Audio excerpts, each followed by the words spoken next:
इस वीडियो में मैं आपके साथ डिस्कस करने वाला हूं ऐसे 5 इंडिकेटर जो आप इंट्राडे ट्रेडिंग में यूज कर सकते हैं और किस तरीके से कर सकते हैं। इस पे हमने ऑलरेडी बहुत सारी वीडियोस बनाई हैं, लेकिन मैं फिर भी आपको इस वीडियो के थ्रू कुछ छोटी छोटी ट्रेडिंग स्ट्रेटजीज फिर भी डिस्कस करता रहूंगा सो दैट आप क्विकली उसको रिकैप भी कर पाए। हाय फ्रेंड्स, वेलकम टू धन। दोस्तों, टेक्निकल एनालिसिस यूज करने के दो स्टाइल होते हैं। One, you can use price action theory. Second, you can use indicator. Price action मतलब आप बिना किसी इंडिकेटर के सिर्फ नॉर्मल चार्ट या मे बी टेक्निकल एनालिसिस के कुछ टूल्स को यूज करके आप ट्रेडिंग करते हैं। और यही अगर हम इंडिकेटर्स की बात करें तो आप यहां पर नेकेड चार्ट नहीं देख रहे हैं, आप यहां पर अप्लाई कर रहे हैं कुछ indicators, for example moving average, Bollinger band, ADX and so on and so fourth. एक क्वेश्चन जो सभी के माइंड में आता है, क्योंकि हम सब लोग इस सोच के साथ आगे बढ़ रहे हैं कि हम कितनी जल्दी एक प्रॉफिटेबल ट्रेडर बन पाए और रेगुलरली मार्केट से अर्निंग्स कर पाए। इस थॉट प्रोसेस के साथ जब हम आगे बढ़ते हैं तो एक क्वेश्चन हम सबके माइंड में जो आता है कि इन दोनों में से क्या चूज किया जाए, इनमें से क्या अच्छा है। और यह क्वेश्चन हमने बहुत बार कमेंट सेक्शन में भी नोटिस किया है कि प्राइस एक्शन ज्यादा अच्छा है या इंडिकेटर ज्यादा अच्छे हैं and so on and so fourth. तो ये लड़ाई, ये टसल बहुत लोगों के माइंड में चल रही होती है। Let me clarify one thing to you today before we even proceed with the topic, is that not one is better than the other. मेरा ऐसा मानना है कि ऐसा नहीं है कि प्राइस एक्शन इंडिकेटर से बढ़िया है या इंडिकेटर प्राइस एक्शन से बढ़िया है। This question is like asking which colour is better, red और blue. It depends upon one's choices, it depends upon one's suitability कि आपको क्या सूट करता है। लाइक फॉर एग्जाम्पल, किसी पे रेड कलर की शर्ट अच्छी लगेगी वाइल किसी पे ब्लू। ये पर्सनल प्रेफरेंसेस हो सकती हैं। ठीक उस तरीके से आप एग्रेसिव है या कंजर्वेटिव है, आप ट्रेड लेने के बाद घबरा जाते हैं या फिर आप अपना पेशेंस मेंटेन करके रखते हैं, आप जल्दी ट्रेड लेना चाहते हैं या आप आराम से पेशेंटली ट्रेड लेना चाहते हैं। ये थॉट प्रोसेस सभी का अलग अलग हो सकता है, राइट। इसीलिए प्राइस एक्शन और इंडिकेटर्स आप दोनों को साथ में भी यूज कर सकते हैं, आप इनमें से कोई एक भी यूज कर सकते हैं। We will never be able to reach a conclusion कि इनमें से कौन दूसरे से ज्यादा अच्छा है। सो इस आर्ग्यूमेंट को यहां पर हम खत्म करते हैं। लेट मी टेल यू, अगर आप सिर्फ प्राइस एक्शन देखते हैं तो भी आप बहुत अच्छा पैसा कमा सकते हैं, अगर आप सिर्फ इंडिकेटर्स देखते हैं तो भी आप बहुत अच्छा पैसा कमा सकते हैं। हां, मैं यहां पर आपको डिफरेंसेस बता देता हूं दोनों के बीच में कि किस टाइप के ट्रेडर को किस टाइप की चीज यूज करनी चाहिए। अगर आप एग्रेसिव है, एज इन आपको जल्दी एंट्री लेनी है और जल्दी एग्जिट लेनी है, आप चाहते हैं कि ट्रेंड चेंज होते ही पहले मुझे पता लगे, तो price action generally in general leading होता है। While most of the indicators, not all but most of the indicators are lagging, और at least I can safely say many indicators are lagging. तो फिर लोग इंडिकेटर यूज ही क्यों करेंगे? अगर सिर्फ यही डिफरेंस है तो कोई भी इंडिकेटर यूज नहीं करेगा। मैं खुद नहीं करूंगा इंडिकेटर यूज, नहीं। तो यहां पे इंडिकेटर के फेवर में भी एक पॉइंट जाता है, वो ये है कि प्राइस एक्शन बहुत ही सब्जेक्टिव होता है। फॉर एग्जाम्पल, एक बहुत ही सिंपल प्राइस एक्शन है which is higher high and a higher low, which we commonly call as Dow theory. जो चार्ल्स डाउ ने हमें बताया था कि market when it is forming a higher high and a higher low, the market is in up trend. So ये आपकी डाउ theory हो गई, ये बहुत ही सिंपल हो गई आपके लिए और आपको बताएगी कि ये मार्केट अप ट्रेंड में है। लेकिन बड़ा सवाल ये आता है कि जब ये हायर हाई हायर लो बना रही थी, इसमें से एक स्पाइक आई नीचे की फ्रैक्शन ऑफ सेकंड के लिए और वापस मार्केट ऊपर चली गई। Should this be considered as a lower low और shall we still consider as a higher high? ये पर्सनल चॉइसेस हो सकती हैं, तो यहां पर सब्जेक्टिविटी आती है। While indicator, for example moving average upward pointing होनी चाहिए, यहां कोई सब्जेक्टिविटी नहीं है। आप पिछले डेटा पॉइंट से चेक कीजिए उसको, पिछला डेटा पॉइंट 100 पे था, इस बार वाला 101 पे है, तो साफ साफ समझ में आ रहा है कि मूविंग एवरेज अपवर्ड पॉइंटिंग हो गई है, even if it is 100 and 100.1। अब आपको इसमें ट्रेड लेना है नहीं लेना वो आपकी मर्जी है, लेकिन मूविंग एवरेज अपवर्ड पॉइंटिंग है, यहां कोई सब्जेक्टिविटी नहीं है। So price action theory leading होती है लेकिन सब्जेक्टिव होती है। वाइल इंडिकेटर की अगर हम बात करें तो थोड़ा सा लैगिंग होता है लेकिन ज्यादा ऑब्जेक्टिव होता है। तो अगर आप ऑब्जेक्टिविटी चेस कर रहे हैं, गो फॉर इंडिकेटर्स। अगर आपको जल्दी ट्रेड चाहिए, then go for price action theory. Now that we are aware of the pros and cons of price action and indicator, यहां पर there is one more point that goes in favour of indicators, is that एक beginner के लिए objectivity ज्यादा important होती है compare to any other thing. एक beginner को समझ में आना चाहिए, अगर आप अपनी ट्रेडिंग जर्नी अभी स्टार्ट कर रहे हैं तो एज अ बिगिनर आपको यह बात सबसे पहले समझ में आनी चाहिए कि मार्केट का ट्रेंड क्या है। प्रॉफिट और लॉस तो बहुत बाद में आएंगे, पहले आपके माइंड में क्लैरिटी आनी चाहिए। इसलिए एक इंडिकेटर, इसीलिए हमारे पास बहुत सारे ऐसे कमेंट्स भी आते हैं कि आप हमें इस इंडिकेटर के बारे में बताइए, आप हमें उस इंडिकेटर के बारे में बताइए, और कुछ एक्सपीरियंस लोग मुझे ये भी कहते हैं कि आप ये वाली प्राइस एक्शन थ्योरी बताइए। सो कहने का मतलब है, अगर आप बिगिनर है तो फिर तो definitely you can think of choosing indicator first compare to price action theory, क्योंकि ये आपका काम आसान करेगा। Because there are so many moving parts in trading, there are so many variables in trading, कि आपकी क्लैरिटी ऑफ द व्यू आना बहुत जरूरी है सबसे पहले। तो दोस्तों, क्योंकि we have been seeing your comments and you have been asking us about a lot of indicators and a lot of you are intraday traders, तो ये वीडियो डेडिकेटेड है इंडिकेटर्स पे। इस वीडियो में मैं आपके साथ डिस्कस करने वाला हूं ऐसे 5 इंडिकेटर जो आप इंट्राडे ट्रेडिंग में यूज कर सकते हैं, और किस तरीके से कर सकते हैं इस पे हमने ऑलरेडी बहुत सारी वीडियोस बनाई हैं, लेकिन मैं फिर भी आपको इस वीडियो के थ्रू कुछ छोटी छोटी ट्रेडिंग स्ट्रेटजीज फिर भी डिस्कस करता रहूंगा, सो दैट आप क्विकली उसको रिकैप भी कर पाए। अच्छा, बिफोर वी इवन प्रोसीड, एक बार कमेंट सेक्शन में लिखिए कि आप कौन कौन से इंडिकेटर्स का इस्तेमाल वैसे करते हैं, और देखते हैं कितने मेरे इंडिकेटर और कितने आपके इंडिकेटर मैच करते हैं। और कमेंट्स में मेंशन करके वापस आइए वीडियो देखने के लिए। I am going to discuss with you 5 indicators. And by the way, have you joined our community yet? If you are not part of our community yet, I strongly suggest you become a part of this community so that you can get all the updates about whatever we are doing here at Dhan and what we plan to do further for you. So आइए start करते हैं using 5 indicators, the ones that can be used for intraday trading. Number 1, intraday हो, swing हो या position हो, if I have to choose one indicator, it would be moving average. इतना outdated indicator है, इतना पुराना indicator है, ऐसा बहुत सारे लोग सोच रहे होंगे कि फिर मैं इस इंडिकेटर को क्यों चूज कर रहा हूं। दोस्तों, मैंने अपनी इंटेंशन पहले ही क्लियर कर दी। मेरे लिए सबसे इंपॉर्टेंट है यह पता करना कि ट्रेंड क्या है ऑब्जेक्टिवली, और मूविंग एवरेज मुझे ऑब्जेक्टिवली यह बताता है कि मार्केट का ट्रेंड क्या चल रहा है। Let me show you with an example. तो यहां पर हम चलते हैं tv.dhan.co प्लेटफॉर्म पे, और ये मैंने यहां पर ओपन कर लिया टाटा मोटर्स का चार्ट, और ये इंट्राडे चार्ट मैंने यहां पर ओपन कर लिया है। It is a 30 minutes chart, और यहां पर स्लैश प्रेस करके आप इंडिकेटर्स, सारे इंडिकेटर्स अपनी स्क्रीन पर लेकर आ सकते हैं, और यहां पर टाइप करते हैं एमओवी, जिसमें हमारे सामने सिंपल मूविंग एवरेज आ सकती है और एक्सपोनेंशियल मूविंग एवरेज आ सकती है। अब यहां पर आपके माइंड में एक और क्वेश्चन आता होगा, इनमें से कौन सा यूज किया जाए। Again, there is no hard and fast rule as such. अगर आप थोड़े एग्रेसिव नेचर के हैं तो एक्सपोनेंशियल यूज कर लीजिए, कंजर्वेटिव है तो सिंपल मूविंग एवरेज यूज कर लीजिए। लेकिन अगर आप जिंदगी भर भी गलत मूविंग एवरेज यूज करते रहेंगे, let me tell you something very funny and very interesting here. अगर आप एग्रेसिव नेचर के हैं लेकिन आप सिंपल मूविंग एवरेज यूज कर रहे हैं, देन ऑल्सो कंसिस्टेंटली अगर आप सिंपल मूविंग एवरेज ही यूज कर रहे हैं और सेम नंबर की यूज कर रहे हैं, सेम इनपुट की यूज कर रहे हैं, दोस्तों, it is not going to make any difference in your life. At least it is not going to make much difference in your life. A few points here and there, आप eventually एक बड़े uptrend को पकड़ पाएंगे, eventually एक बड़े uptrend के खत्म होने से पहले उसमें से एग्जिट कर पाएंगे। आप ईएमए यूज कीजिए, एसएमए यूज कीजिए, क्योंकि ये कम मैटर करेगा, नंबर शायद इससे ज्यादा मैटर करेगा कि आप 10 यूज कर रहे हैं, 50 यूज कर रहे हैं, 50 यूज कर रहे हैं, 200 यूज कर रहे हैं, ये ज्यादा मैटर करेगा। ईएमए और एसएमए का डिफरेंस उतना ज्यादा मैटर नहीं करेगा। सो यहां पर if I am typing for example EMA for you,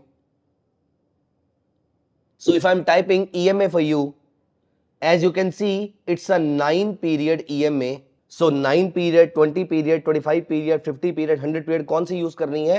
आपने अभी तक अगर हमारा EMA वाला वीडियो नहीं देखा है कि किस टाइप से मूविंग एवरेज सिलेक्ट करी जाती है, तो I would strongly recommend you आप हमारा वो वाला वीडियो जरूर देखिएगा, वहां पर आपको बहुत अच्छी इंफॉर्मेशन मिलने वाली है। So I give you a very simple formula here. If the moving average is upward pointing, let me darken this line a bit. If the moving average is upward pointing, the stock is in uptrend. If the prices are trading above the moving average, the stock is in uptrend. So यहां देखिए, market खुलते ही moving average upward Poynting हो गई है। Rather कल जाने से पहले ही ये मार्केट यहां पर, ये ईएमए यहां पर अपवर्ड पॉइंटिंग हो चुकी थी। Look at this data here, look at this number here, यहां पर 943.08 आ रहा है एमए की वैल्यू और यहां पर 942.77 आ रहा है। हमें यही समझ में आ गया कि ये ट्रेंड बुलिश हो चुका है। अगर हम बीटीएसटी लेके जाना चाहते थे तो हम बीटीएसटी लेके जा सकते थे, बट अभी के लिए हम सिर्फ इंट्राडे पे फोकस करेंगे क्योंकि बीटीएसटी के लिए हमें इसके अंदर कुछ और पैरामीटर्स भी ऐड करने चाहिए। सो यहां पर इंट्राडे में सुबह 9:15 पे पहली चीज जो मैंने नोटिस करी, that prices have opened decently above the moving average. Second, the moving average is now clearly in an up trend और यहां से अगर मैं बाय करता हूं तो कंटिन्यूअसली लगातार ये ट्रेंड जो मेरा था, ये मार्केट यहां पर क्लोज हुई, यहां पर मेरे सामने पिक्चर क्लियर थी, 952 का रेट और उसके बाद प्राइसेस ऊपर गए हैं तकरीबन 16 रुपए, 1.5% प्राइसेस ऊपर गए हैं। आई थिंक इंट्राडे के लिए 0.7 से 0.8% return in a day is more than sufficient for an intraday trader. So अगर आप ये सिंपल सी चीज भी चेक करते रहेंगे तो भी आपको मार्केट में कभी बहुत बड़ी मार नहीं पड़ने वाली है। You will broadly be profitable. So पहला इंडिकेटर जो मैं कभी भी किसी प्रोडक्ट में देखता हूं अपना व्यू फॉर्म करने के लिए, that is always a moving average, whether simple और exponential. That you may decide for yourself whether simple और एक्सपोनेंशियल, लेकिन I prefer the first indicator to be moving average. Second, Bollinger band. Bollinger band is a beautiful indicator. Actually ये भी moving average का एक variant है। Normal distribution की theory अगर हम स्टडी करें तो वो ये कहती है कि किसी भी एवरेज के अराउंड डेटा मूव करता है। किसी स्टैंडर्ड डेविएशन में 68% तक रहता है, किसी और स्टैंडर्ड डेविएशन में 95% तक रहता है और किसी और स्टैंडर्ड डेविएशन में ये अप्रोक्सीमेटली 99% तक रहता है। सो ये नॉर्मल डिस्ट्रीब्यूशन कर्व को ही अप्लाई किया गया है बॉलिंगर बैंड में। 20 पीरियड मूविंग एवरेज और उसके अराउंड कुछ standard deviation, default parameter 20 period moving average और 2SD, 2 स्टैंडर्ड डेविएशन, इसका मतलब तकरीबन 95% एरिया इसमें कवर हो रहा है। अब यहां पर Bollinger band, this orange line is a 20 period moving average और ये जो पूरा बैंड बना हुआ है, let me hide the EMA। Bye the way, do you know tv.dhan.co platform पे you can use unlimited number of indicators at one point in time. There is no restriction to the number of indicators that you can apply. This is a marvelous feature at Dhan. You must explore this. यहां पर मैं moving average को hide कर देता हूं और ये रहा 95% टाइम्स। अगर आप इसकी सेटिंग चेक करेंगे तो 2 standard deviation 20 period moving average के अराउंड, इसका मतलब 95% एरिया इसमें कवर होगा। अब अगर आप कंजर्वेटिव है, जिस तरीके से मैंने आपको बहुत सारी स्ट्रैटेजीज डिस्कस करी है इस प्लेटफॉर्म पे, now I personally prefer a moving average to be of a slightly higher number and also 2.5 standard deviation which covers approximately 98.78% area. और यहां पर मैं देखता हूं कि कौन सा प्रोडक्ट ऐसा है आज सुबह जो अपने बॉलिंगर बैंड से, ऐसे बॉलिंगर बैंड से बाहर चला गया। As you can see, Tata Motors जब कुछ दिनों पहले यहां से बाहर गया था, यहां पर मैं सेल करने की अपॉर्चुनिटी ढूंढ सकता हूं। इस पे बेस्ड एक ट्रेडिंग स्ट्रेटेजी का वीडियो ऑलरेडी हमारी प्लेलिस्ट में आपको मिल जाएगा। गो चेक इट आउट अगर आप इस स्ट्रेटेजी को डिटेल में समझना चाहते हैं तो। सो यहां पर आप नोटिस कीजिए, सुबह तकरीबन 9:15 बजे के आसपास, 9:15 के आसपास ये मार्केट ऊपर खुलती है। 1 घंटा मार्केट ऊपर रहती है, उसके बाद it gives up all its gains और यहां से आप अच्छा प्रॉफिट बना सकते थे। सिंपली अगर आप यहां पर भी देखिए तो यहां पर एक बियरिश एंगल्फिंग पैटर्न बना हुआ है। बियरिश एंगल्फिंग पैटर्न में हमारा एक सेपरेट वीडियो है, वहां पर हमने डेली चार्ट और वीकली चार्ट पे बियरिश एंगल्फिंग को कैसे यूज करना है वो भी डिस्कस कर रखा है। और यहां पर भी आप बियरिश एंगल्फिंग पैटर्न यूज कर सकते हैं। So first moving average, second Bollinger band. This is a live example which I am showing you कि यहां पर हमने बॉलिंगर बैंड अप्लाई किया और यहीं पर ही हमें एक बहुत अच्छा ट्रेड देखने को मिल गया था। नॉट जस्ट दिस, यहां पर नोटिस कीजिए प्राइसेस फिर ऊपर जाते हैं। नेक्स्ट डे फिर 9:15 बजे के आसपास प्राइसेस ऊपर खुलते हैं। इस बार बियरिश एंगल्फिंग की जगह बियरिश हैरमी काइंड ऑफ पैटर्न बनता है और उसके बाद कॉमन चीज दोनों टाइम पे ये है कि ये market give up all its gains. So दोस्तों, second indicator that can be used for intraday is Bollinger Band. The third indicator which I absolutely love is super trend. यहां पर आप अगर सुपर ट्रेंड अप्लाई करते हैं और एक video में हमने आपके साथ डिस्कस किया हुआ है कि सुपर ट्रेंड की सेटिंग्स कौन सी यूज करनी है और इंट्राडे में आई मेंशन कि सुपर ट्रेंड की सेटिंग थोड़ी एग्रेसिव होनी चाहिए, मे बी 1 और 1.5। लेंथ कितने भी पीरियड की उससे ज्यादा फर्क नहीं पड़ेगा, लेकिन आपका ये फैक्टर जो है ये 1 के आसपास होना चाहिए।